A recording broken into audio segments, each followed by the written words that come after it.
guys, going to Canlaon.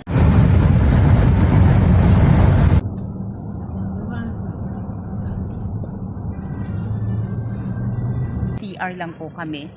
1 hour from here po. Ito'y tinatawag nilang boundaries of Canlaon. Nandito na po tayo sa boundaries ng Canlaon. So, samahan niyo po kami. Paakyat na po tayo doon. Malapit siguro to sa bulkano. I do not know. At dahil nga marami sa inyo ang nagtatanong kung kumusta na nga ba ngayon ang Canlaon, lalo na sa mga tao na hindi talaga nakakapunta doon. May mga pamilya din na nag-aalala at ang sabi nila, hindi daw nila makontak ang kanilang pamilya. O ang rason kung bakit naglakas loob ako na sumama talaga patungong Canlaon para makita ko kung ano na nga ba ang kanilang sitwasyon. Sobrang saya ko na makapunta talaga sa Canlaon. Gusto ko rin talagang makita ang bulkan doon. Palagi kasi na makikita ko lang sa Facebook ang pagputok ng bulkan. Pero hindi ko talaga nakikita ano ba talaga ang bulkan na yun. At habang papalapit na kami sa Canlaon City, ini-enjoy ko muna ang kanilang daanan. Nakikita ko din ang napakagandang tanawin. Grabe ka Canlaon ha!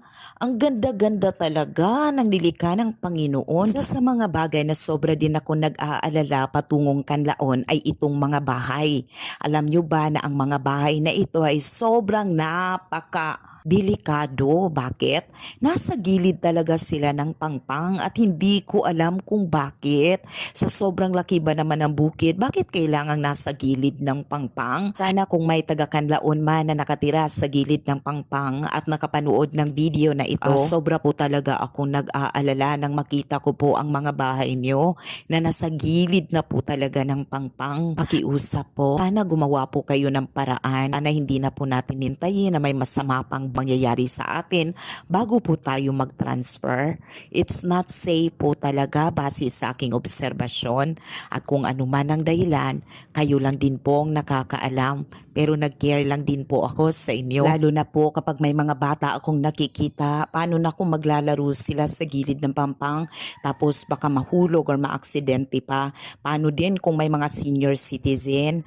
Naku po, sobrang napakahirap nun. Sana po madinig po itong aking hiling. Sana pakitingnan din po yung mga bahay na nasa gilid po ng pangpang at gawan po natin ng paraan.